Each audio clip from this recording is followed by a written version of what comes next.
There was a time in the 1990s when one truck ruled the motorways like royalty. It didn't matter if you were a seasoned haulier or a kid watching out the back window of a Rover Metro. When the Scania 143M rolled past, you felt it. You heard it before you saw it. That unmistakable V8 rumble, that aggressive cab stance, that sharp Swedish engineering dressed up in British grit. This wasn't just a truck, this was the truck. The one every driver wanted, every firm admired, and every rival respected. The Scania 143M was the king of the roads, and the crown wasn't up for debate. Born in an era where trucking was starting to blur the line between rugged work and polished performance, the 143M stood out immediately. Scania didn't design it to be subtle. It was all bold lines, wide grills, and that signature roof spoiler that made it look like a predator cruising through traffic. Underneath all that, a 14-liter V8 engine that pulled like a freight train and roared like it had something to prove. This wasn't a soft-spoken diesel, this was attitude in mechanical form, and drivers loved it.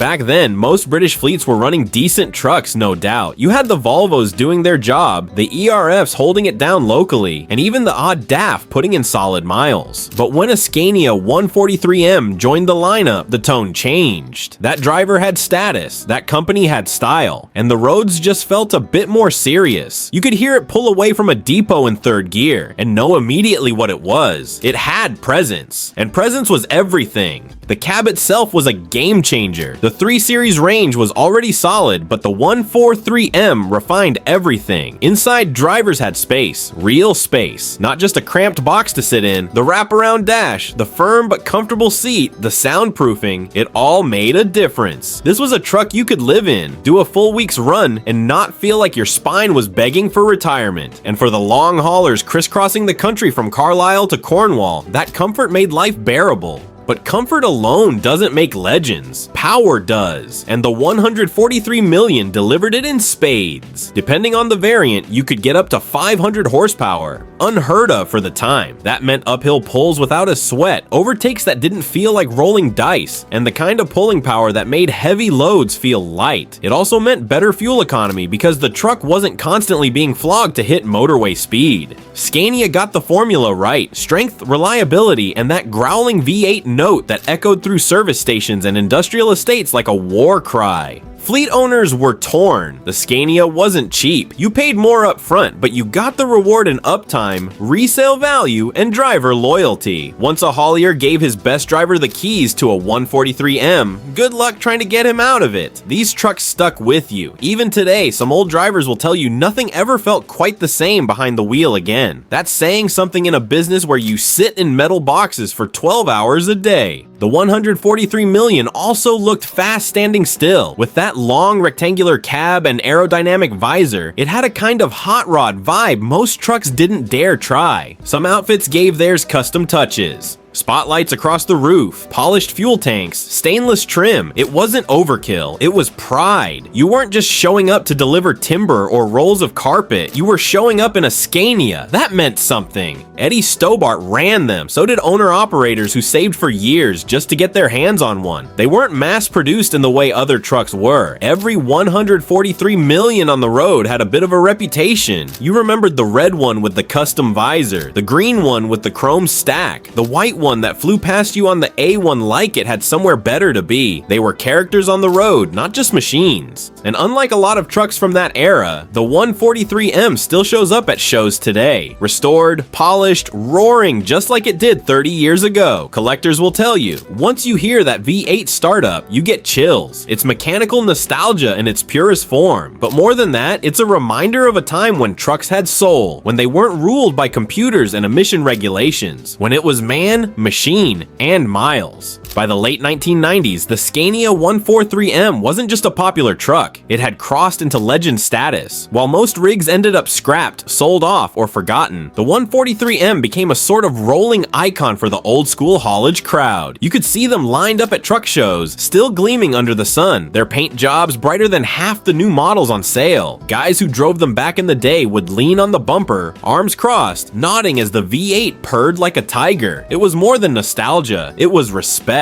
One of the main reasons the 143 million lasted so long, and is still revered today, was its sheer mechanical toughness. This was a truck that didn't quit. Hauliers pushed them hard, year after year, and they just kept coming back for more. Maintenance was straightforward, the parts were accessible, and when you treated the engine right, it could rack up 1,000,000 kilometers without blinking. Unlike today's electronic minefields, the 143 million was analog where it mattered. Wrenches, not laptops. Grit, not glitches. In an industry where uptime means everything, that mattered. If a 143M was on your roster, you knew you had a machine that could take punishment. Whether it was climbing steep Welsh hills with a full trailer or cutting across the wind-blasted M74 in winter, these trucks never felt underpowered or outmatched. Drivers would talk about how they felt in control, how the steering was tight, the gearbox responsive, and the power always there when they needed it. You weren't fighting the machine, you were working with it. The culture around the 143 million only grew stronger once its production run ended. Scania moved on to newer, more modern designs. The 4 Series was next. Sleeker, quieter, more comfortable. But for many drivers, it never had the same edge. It didn't growl the same way. It didn't turn heads like the 143 million. And for a lot of older hauliers, that mattered. Driving a truck wasn't just about hauling freight, but it was about identity. The cab was your office, your home, and your badge of honor. And when you had a 143 million, that badge meant something. Even the sound was different. That iconic V8 growl wasn't just loud, it was emotional. It had texture, depth, the way it echoed under bridges or bounced off tunnel walls. It gave you goosebumps. You could hear it coming long before you saw it. People would pull out their phones just to record it. Little kids would stop playing in the garden to wave. It had that same effect a classic Mustang or a roaring Harley has. A reminder that machines could have soul. And the visual styling, still one of the sharpest silhouettes to ever hit a British motorway. That squared off cab, the twin headlights, the gently sloping windscreen, it looked like it was carved out of solid purpose. Even stock versions looked great, but once drivers added their own touches, extra lights, chrome grills, air horns, they looked unstoppable. Some outfits invested more in styling these rigs than others spent on whole fleets. It wasn't over the top, it was pride in motion. You'd find them everywhere, hauling steel down the M1, moving milk tankers through country lanes, pulling curtain siders out of distribution hubs at sunrise, and they were reliable across all types of loads. They weren't just good on the highway, they handled winding A roads, steep farm tracks, and tight urban corners with the same confidence. That's why small companies and big fleets alike kept them around. They were the all-rounder that never complained, never hesitated, never backed down. And while other trucks came and went, the 143M started becoming collectible, not just by nostalgia-soaked former drivers, but by younger enthusiasts who weren't even born when it first hit the road. The shape, the engine, the reputation, it had all the ingredients of a classic. Even now, if one comes up for sale in good condition, it doesn't last long. People snap them up, restore them, parade them at shows. It's part history, part muscle, part magic, and some of the best preserved examples still run like they're on contract. Fully working trucks, 30 plus years old, still pulling trailers, still doing real jobs. You'll find owner-operators in the north who wouldn't trade theirs for 2 brand new rigs.